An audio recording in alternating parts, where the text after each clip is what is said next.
Sema kuwa jumla ya dola za Kimarekani milioni 3.5 zinatarajiwa kulipwa fidia kwa wananchi wa Ziwa Maboga mkoa wa Mjini Unguja. Akizungumza katika mkutano na waandishi wa habari, Waziri wa Nchi Ofisi ya Makamu wa Pili wa Rais, Sera, Uratibu na Baraza la Wawakilishi, Mheshimiwa Hamza Hassan Juma katika ukumbi wa Idara ya Habari Maelezo Raha Leo wilaya Mjini juu ya mafanikio ya wizara hiyo ndani ya siku 100 za Rais wa Zanzibar Dr. Hussein Ali Mwinyi.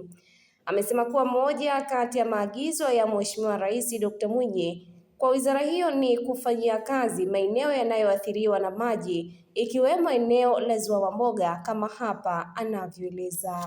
Sasa hivi tuna utaratibu baada ya maelekezo ya Mheshimiwa Rais kwamba kuna maeneo mengine ambayo hayapiti barabara lakini yanafurika maji na wananchi wanapata athari. Kwa hiyo maelekezo ya Mheshimiwa Rais, tutafute yale maeneo ambayo ni hatarishi, twende tukayafanyie kazi. Moja katika eneo ambalo tulifanyia kazi, eneo la Ziwa Maboga. Nadhani nyote ni mashahidi, waandishi wa habari, kila mvua za masika tunachukua kamera zetu tunaelekea Ziwa Maboga kwenda kuwamulika wale watu ambao waliozama wazao ndani ya maji. Kwa maelekezo ya Mheshimiwa Rais, tayari kuna nyumba karibu 421 tayari tumeshazifanyia tathmini, na nyumba zile zote tutazivunja na wale wananchi tutawalipa fidia ili waondoke katika maeneo yale yabakie salama, lakini sio kuvunja tu zile nyumba tutazivunja, lakini tutazivunja baada ya kuwalipa fidia. Tutatumia dola milioni. Aidha, amewataka wananchi hao kuhama ili kupisha mradi huo pamoja na kuwataka kujiepusha kujenga katika maeneo ya maji ili kuepuka athari zinazoweza kujitokeza. Na kama utaratibu wetu wa serikali, sisi hatutovunja nyumba ya mtu. Tukishamlipa pesa tunamwambia aondoe nyumba yake. Anaondoa matofali yake, anachukua bati zake, milango yake, kila kitu anabeba mwenyewe.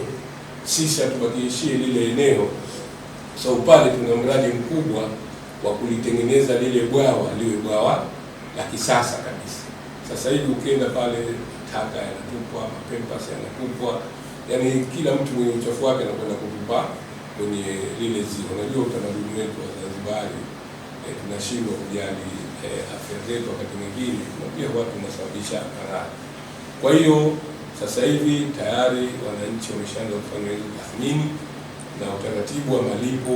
Nadhani mchakato kama haujaanza, basi muda wote utaanza ili wananchi waweze kutupisha pale. Kwa hiyo kupitia taarifa yetu hii tunatoa wito kwa wananchi wa Ziwa Maboga wajiandae kwa ajili ya kuhama, kwa sababu tukishamlipa mtu hatutaki kurejea makosa ya nyuma. Miaka ya nyuma tulikuwa tunawaondoa watu, mfano kama Sebleni, hata kule Mpendae kule tunawalipa watu fidia, alafu baadaye jua likija wanarudi mule.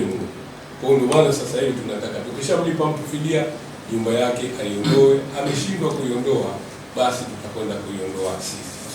Mtazamaji, hii ni Zantime, usisahau kusubscribe, like, kushare na kucomment.